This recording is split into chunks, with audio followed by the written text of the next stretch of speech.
mcrtv.fm. Aujourd'hui, nous parlons de la RDC, le blocage du dialogue politique en République démocratique du Congo. Les membres de l'opposition radicale tiennent mordicus et ils ne prendront part à ce dialogue tant que les préalables ne sont pas réglés. Parmi ces préalables, la libération des prisonniers politiques, mais également le problème de calendrier concernant les élections. De l'autre côté, le SANCO, donc le Conseil épiscopal des Églises, depuis leur sortie après les troubles qui ont émaillé Kinshasa, n'est plus revenu à la table des discussions. Et puis, du côté du facilitateur Edem Kodio, lui, il a annoncé la reprise vendredi de ses travaux, mais le statu quo demeure. Alors, des questions se posent. Comment débloquer le dialogue en RDC? Faudra-t-on encore plus de concessions pour le pouvoir en place? Comment appréciez-vous le rôle de la communauté internationale? Guy-Serge de Mwanza, Herman Rode, bonjour. Bonjour. Bien, nous allons débattre sur la RDC. Et vous avez suivi les questions que j'ai posées. Comment débloquer la situation en RDC aujourd'hui? Il y a le statu quo et faudra-t-on encore pour le pouvoir plus de concessions? Et comment vous appréciez le rôle de la communauté internationale, Guy-Serge? Bien, merci. Il faut dire d'entrée de jeu que, en ce qui concerne l'astuce majeure pour pouvoir débloquer cette crise, il faut, me semble-t-il, et c'est un point de vue, davantage de concessions au niveau du pouvoir. Voyez-vous, de toute façon, j'estime que, comme il est de tradition pour tous les pouvoirs, on gouverne au nom du peuple. Et si tout le monde parle au nom du peuple, il n'y a pas de bonne raison qu'on n'accède pas aux volontés populaires. Alors, je pense que le pouvoir de Kinshasa a déjà amorcé la pente en procédant à la libération de quelques prisonniers, même si ceux qui sont en face, donc les opposants, estiment qu'il y a eu un truc qui n'a pas intégré suffisamment leur demande, celle qui consistait à libérer les prisonniers politiques. Voilà un peu, à ce stade du débat, ce que je peux dire en attendant que ne réagisse mon confrère en face. Alors, Herman, comment débloquer le dialogue en RDC? Bon, mais moi, je pense que d'abord, merci de m'avoir invité. Et je pense que pour débloquer ce dialogue en RDC, il faudrait que l'opposition prenne de la hauteur. Il faudrait que l'opposition devienne sincèrement une opposition républicaine. Parce que cette opposition est en train de jouer à un jeu que moi je trouve très dangereux. Parce que lorsqu'on parle aujourd'hui de plus de concessions du côté du pouvoir, mais je ne sais pas, les fameux prisonniers politiques qui sont là ont des problèmes avec la justice. Donc ce sont des problèmes qui n'ont rien à voir avec le pouvoir, les pouvoirs politiques. Donc si déjà les efforts que le pouvoir de la RDC a pu consentir pour emmener les choses jusque-là, mais il faudrait bien qu'eux aussi, de leur côté, qu'ils mettent un peu d'eau dans leur verre de vin pour faire avancer le pays. Parce que l'objectif, c'est la RDC. Ce n'est pas une opposition quelconque, ce n'est pas non plus, je sais pas, quelqu'un. Donc c'est d'abord le pays. Je voudrais rebondir sur une affirmation d'Herman Ashroud lorsqu'il dit que l'opposition ne prend pas suffisamment de hauteur parce que le pouvoir n'aurait pas libéré des prisonniers sous le prétexte, je dis prétexte fallacieux, en parenthèse, que ce sont des démêlés avec la justice. Non, je crois que c'est des faux fouillons. Nous sommes sur un terrain politique où, vous le savez, les problèmes devraient se régler de manière politique lorsqu'on sait en amont comment ces prisonniers politiques aujourd'hui ont été pris. C'est sur la base de leur opinion, c'est sur la base de leur déclaration. Voyez-vous? Et donc, le problème devait être réglé également sur le plan politique. Est-ce que vous ne pensez pas que, puisque le pouvoir dit qu'il s'agit d'un problème lié à la justice, au niveau de ceux qui participent à ce dialogue, n'y a-t-il pas d'autres ficelles à tirer pour que ce qui appartient à la justice soit réglé concernant la justice. Je suis d'accord, je suis d'accord avec vous. S'il est établi de manière claire que ces opposants ont commis des crimes, qu'ils ont posé des problèmes de droit commun, il n'y a pas de bonne raison qu'on ne les soumette pas aux exigences juridiques lorsqu'on sait que dura lex, c'est de lex, durer la loi, mais c'est la loi. Mais aussi, il ne faut pas qu'on fasse de l'amalgame, parce que la petite expérience vicariale nous donne de réaliser que en politique, lorsqu'on veut noyer son sein, on l'accuse de rage, voyez-vous. Et donc ceux qui ont les manettes du pouvoir, ont les rênes du pouvoir, ont tendance à diaboliser les opposants sous le prétexte fallacieux qu'ils ont des démêlés avec la justice. Non, il ne faut pas qu'on fasse comme cela. Mais là, je pense que la diabolisation est réciproque. Oui. Parce que l'opposition africaine n'a jamais accepté un régime au pouvoir. C'est toujours de la diabolisation de part et d'autre. Maintenant, moi, je pense qu'au-delà de tout, il faudrait qu'on se base sur les textes qui régissent ce pays-là. Il faudrait qu'on se base sur la morale qui voudrait que, la grandeur d'esprit qui voudrait que nous puissions placer notre pays avant tout, au-delà de tout. Et je pense que si cette opposition pouvait raisonner dans cette optique, eh bien, il n'y aura pas tout ce que nous sommes en train de voir. Donc moi, si je pars dans l'optique de tenir compte des problèmes juridiques, c'est pour qu'on essaie de faire un peu la part des choses dans cette affaire. Alors, on fera, je crois que là-dessus, il n'y a pas de contradiction entre lui et moi, on fera la part des choses en ce qui concerne la justice, parce que j'ai dit, dura lex, c'est lex. Durer la loi, mais c'est la loi. Mais qu'on ne profite pas de ce parapluie juridique pour jeter l'anathème sur les adversaires politiques. J'ai dit tout à l'heure qu'on sait que lorsqu'on veut noyer son sein, on l'accuse de rage. Mais en même temps... Et ce sont par expérience les pratiques politiques de chez nous. Mais il y a un autre aspect non moins important. Non, je ne suis pas d'avis lorsque M. Herman Asserode dit qu'en Afrique, les opposants récusent forcément les résultats des urnes et diabolisent le pouvoir. Non, il y a d'autres expériences intéressantes en Afrique, comme à Dakar, comme au Bénin, pour ne citer que ces dernières expériences où l'opposant, nonobstant quelques réactions qui n'épousent pas les contours de la volonté du pouvoir, accepte tout de même les résultats.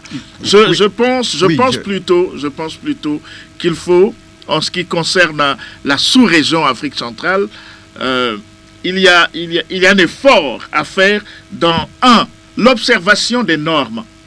Lorsque nous nous sommes convenus pour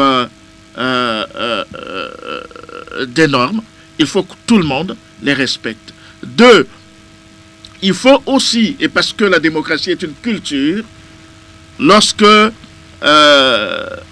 celui qui a gagné a été de manière solennelle reconnu comme tel, ben, il faudrait que les opposants aient le courage de courber les chines. Oui, Guy Serge, mais est-ce que ce n'est pas une tactique de l'opposition que de faire fléchir le pouvoir en tenant mordicus, d'utiliser toujours la chaise vide pour essayer de mieux négocier, parce que sachant que si nous allons maintenant là, on risquerait de... Mais il faut qu'on en parle, justement. Est-ce que ce n'est pas cela, Herman? Non, mais moi je le dis haut et fort.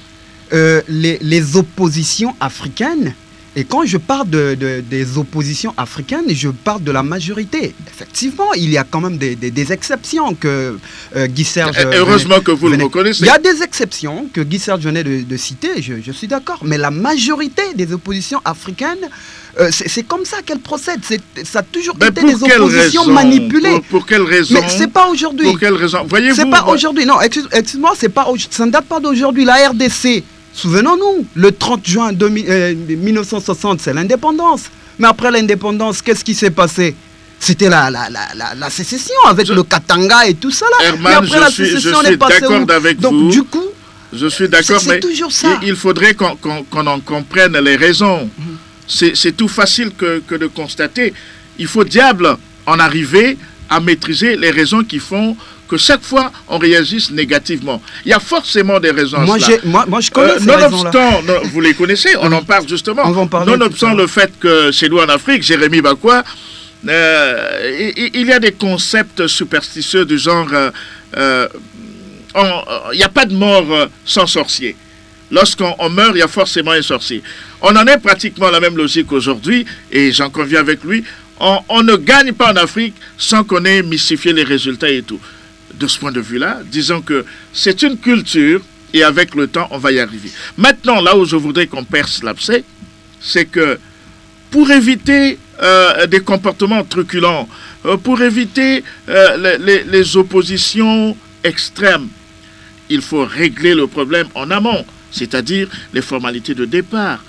Il faut que tout le monde s'accorde en ce qui concerne les corps électoraux. Il faut que tout le monde s'accorde en ce qui concerne les documents normatifs qui accompagnent les élections. Or, ces choses-là, quand vous regardez dans la plupart des cas, les dés sont pipés au départ. Non, mais pour ce qui est de la RDC... Ceci explique cela, on comprend que... Puisque nous parlons de la RDC, oui. Est-ce que ce n'est pas ce que fait allusion Guy Serge, qui dit à l'opposition de rester attendons voir? Ce n'est pas ça. Mais regarde Jérémy, moi je pense que quand je parle de la hauteur de l'opposition, parce que lorsqu'on discute, lorsqu'on revendique quelque chose, il faut avoir une base de revendication.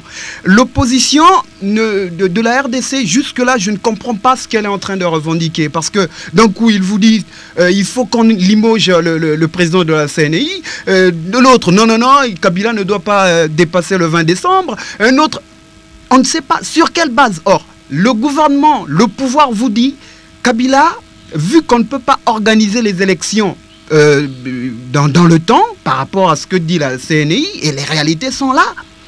Donc Kabila ne peut pas partir de là sans qu'il y ait un nouveau président, tel que le dit l'article numéro 70 de leur constitution, alinéa 2. Voyez-vous? Mais la raison du pouvoir est sous-tendue par la constitution. Mais quelle est la base de revendication? Ne perdons pas de vue, M. Herman, qu'il y a une frange de l'opposition, en dehors de l'opposition radicale d'Étienne Tshisekedi, il y a une frange de l'opposition qui a marqué son accord pour que on aille au-delà de la période prescrite, que le président reste, qu'on opte pour un gouvernement d'union nationale. Seulement, en ce qui concerne les prisonniers politiques qui n'ont pas été libérés, je suis persuadé qu'on fait allusion à quelques têtes d'affiche qui comptent pour l'opposition. Si vous voyez que du côté de la RDC, même les prélats, donc tout à l'heure Jérémy a cité le conseil épiscopal de la RDC, s'oppose, refuse de revenir à la table de négociation, ça veut dire qu'il y a véritablement problème, parce que pour votre gouverneur, monsieur Herman, sous d'autres cieux, l'Église ne fait pas de politique, mais l'Église catholique romaine a ce qu'on appelle une vocation prophétique. Lorsqu'on voit le mal en train d'être accompli, on n'en est pas complice en acceptant. On dit ce n'est pas bon, et on ne prend pas position. Alors, quel serait donc le sursaut qu'il faut prendre, puisque faudrait-on encore faire plus de concessions pour le pouvoir que de refaire donc l'opposition à ce moment-là pour qu'on débloque cette situation? Moi, je pense, et je l'ai dit en amont, en introïte, que le pouvoir a intérêt à faire davantage de concessions. De toute façon, ils sont là, on gouverne pour gérer la vie de la cité. Ça n'est pas forcément pour employer des moyens coercitifs, pour frapper, c'est aussi pour essayer de déceler les crises. Ça coûterait quoi au pouvoir actuel d'accéder aux demandes de l'opposition lorsqu'on sait qu'au final, c'est dans l'intérêt supérieur de la nation? Oui, Herman, est-ce que si aujourd'hui il y aurait plus de concessions, vous verrez cette opposition de la RDC venir sur la table de négociation, vous êtes sûr? Non, moi je ne crois pas, parce que c'est une opposition, Guy Serge l'a très bien dit, il y a deux franges. L'opposition de la RDC n'est pas une opposition soudée, hein. Il y a beaucoup de franges. Donc, dire que même si le pouvoir s'ouvrait aujourd'hui, ils vont créer d'autres revendications. Moi, je pense qu'il faudrait qu'ils tiennent aussi compte de ce que ce sont les autres qui sont au pouvoir. S'ils ont eu à faire des concessions, il faudrait qu'eux aussi, ils apprennent à accepter un certain nombre de choses, de sorte qu'il y ait juste milieu. Parce que la RDC, c'est pour les opposants et le pouvoir. Non, je pense Demandez qu'il plus, faut, demandez il faut plus, circonscrire. demandez, parce que moi je dis, demandez plus de concessions au gouvernement. Le gouvernement a pu faire ce qu'il a pu. Maintenant, le reste, si ça ne relève pas de leurs compétences, moi je ne vois pas, ça devient de l'injonction dans les affaires juridiques. Mais c'est justement alors, de la politique politicienne lorsqu'il s'agit de biaiser. Monsieur Herman, je suis au regret de vous le dire. C'est une façon de biaiser lorsqu'on a les manettes du pouvoir. Bon, alors, vous avez proposé pratiquement les pistes de solution. Les raisons pour lesquelles le dialogue achoppe, c'est essentiellement la libération des prisonniers politiques, n'est-ce pas? Les prisonniers politiques, on sait de quoi il s'agit. Et l'observation de la Constitution, les normes, que l'on ne dépasse pas la période prévue par le texte fondamental. Voilà, les problèmes sont connus, circonscrits. Il suffit que chacun fasse des concessions autour de ces deux grandes préoccupations. Je pense. Mais voilà pourquoi il y a une situation en plus, en dehors de la libération des prisonniers politiques, mais aussi le calendrier. Il y en a d'autres qui veulent qu'on finisse avec les élections locales. D'autres qui disent il faut commencer par les présidentielles pour finir. Mais dans tous les cas, bon, je suis dans tous les cas, je dis bien dans tous les cas, tout cela fait l'objet justement du dialogue. Si le dialogue c'est pour régler ces questions, par contre, le dialogue a maille à partir parce qu'il y a des préalables. Voyez-vous? Et ce sont ces préalables qu'il faut régler pour que reprenne le dialogue. Non mais Jérémy, moi quand je vous dis que l'opposition de la RDC est dangereuse, parce que ce dialogue-là, par exemple, M. Tshisekedi n'est pas là-bas. Tout ce qui revendique là, tout ce qui bloque et tout, eux, ils participent à ce dialogue. Or, c'est à ce dialogue. Ils ont un retour de coût. C'est ce que je dis, mais ils ne sont pas là. Nous disons chez nous qu'on ne peut pas avoir... celui qui n'a pas mené d'enquête n'a pas droit à la parole. Mais eux, ils ne sont pas là. Ils jouent à la politique de la chaise vide. Mais ils sont là à faire des revendications, à intoxiquer la population et tout. Non, moi je pense que je suis en train de vous dire, si aujourd'hui, déjà qu'ils ont plusieurs revendications, le pouvoir peut aujourd'hui décider de sortir tous les détenus politiques. Ils trouveront d'autres alibis pour essayer de bloquer la chose. Voyez-vous, là déjà, ils sont en train de parler. Là, ils sont en train de parler déjà de l'autre là, de la démission de Corneille Nangaa, le président de la CNI.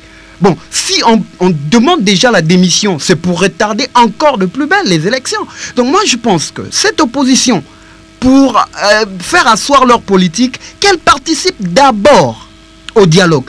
Qu'elle vienne, parce que c'est le Mbongi. Nous, en Afrique, on a appris, il n'y a pas un problème, tout problème a une solution. Donc, asseyons-nous, parlons, et puis on avance. Parce que si c'est tel que ça se passe, je suis désolé, rien ne marchera en RDC. Alors, nous avons donc parlé de plus de concessions pour le pouvoir et demandé à l'opposition de comprendre ce qui se passe. Et nous revenons sur cette médiation internationale, puisqu'il y a un facilitateur pour lequel également on dit qu'on ne veut pas le voir, le facilitateur, mais lui, il dit, et tiens mordicus, il faut que le dialogue reprenne. Comment est-ce que la communauté internationale devrait s'imprégner pour débloquer la situation? Parce que là, tel que c'est parti, c'est pas évident qu'on avance, Serge.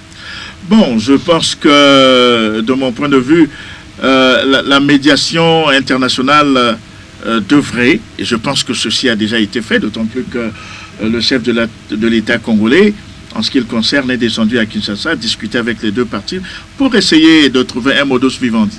Maintenant, dans tous les cas, je crois que la solution devrait tirer sa source des politiques de la RDC. Parce que il n'y a que celui qui habite une maison qui sait exactement quand il pleut, à quel niveau ça sointe. Les autres ne viennent qu'à la rescousse. Je crois que la solution devra partir des politiques de la RDC. Sans l'opposition radicale, Herman? Non, mais vous avez parlé tout à l'heure de la communauté internationale. Moi, je pense qu'il faudrait que nous, Africains aussi, qu'on comprenne qu'il est temps qu'on prenne les choses en main. Parce qu'une opposition qui boude un facilitateur mandaté par l'Union africaine, au profit, parce qu'eux, ils veulent que ça soit sous l'égide, je sais pas, de l'ONU et tout, mais déjà, c'est irresponsable. Voilà pourquoi je dis que cette opposition n'a pas sa raison d'être. C'est une opposition dangereuse. Je suis désolé. C'est vrai qu'il y a... Moi, j'ai l'impression que... Pas peut-être l'impression. Je suis convaincu que cette opposition est manipulée. par des imposteurs, croyez-moi. Parce que je ne peux pas comprendre qu'on mandate un facilitateur qui n'est même pas de la RDC. Le président de la République, le nôtre, le président Denis Sassou Nguesso, a traversé. Il a discuté avec les deux camps. Moi, je pense qu'il devait d'abord venir au dialogue. Et c'est dans le dialogue qu'ils devaient poser leurs problèmes. Mais déjà, ils boudent, ils ignorent. C'est bien mentionné, ils ignorent Edem Kodjo. Bon, où va-t-on là? On va dans l'arène politique où on sait que les politiques réagissent en fonction des affinités qu'il y a entre eux. Si l'opposition, dans une certaine mesure, a boudé le médiateur proposé par l'Union africaine, c'est non sans raison. Mais voilà pourquoi je dis qu'il a des affinités avec les politiques ou les pouvoirs en place. Voilà pourquoi je dis qu'il faut de la hauteur. Il y a trop de suspects. Est-ce qu'on peut dire aujourd'hui, selon l'allure qu'a pris le dialogue jusqu'à cette date, puisqu'il y a eu des points de blocage qui ont été déverrouillés et nous sommes arrivés là où il y a encore un statu quo, est-ce qu'on ne voit pas plutôt l'avancée de ces travaux? C'est vrai qu'il y a encore d'autres problèmes autour. Est-ce que Edem Kodjo n'a pas fait un pas? Est-ce qu'il a été partial ou impartial? Mais non, mais moi je pense qu'il y a là, dans l'histoire de la RDC, il y a là ce qui se passe et ce que l'on dit. Parce que ce qui se dit aux médias, ce n'est pas forcément ce qui se passe là-bas. Parce que les médias ne disent que ce qui arrange ceux qui les gèrent. Voyez-vous, aujourd'hui, je bénis Dieu parce que nos autorités congolaises ont compris qu'il faut à un certain moment damer sur ces médias-là. Voyez-vous, parce que dire que tout ce qui se passe, rien ne se fait avec Edem Kodjo, c'est un sacrilège, c'est pas bon. C'est un problème de manque de reconnaissance. Voyez-vous, Edem Kodjo est en train de travailler une fois de plus. Si cette opposition-là voudrait que le peuple, parce que cette opposition parle au nom du peuple, comme si le pouvoir n'a pas de peuple.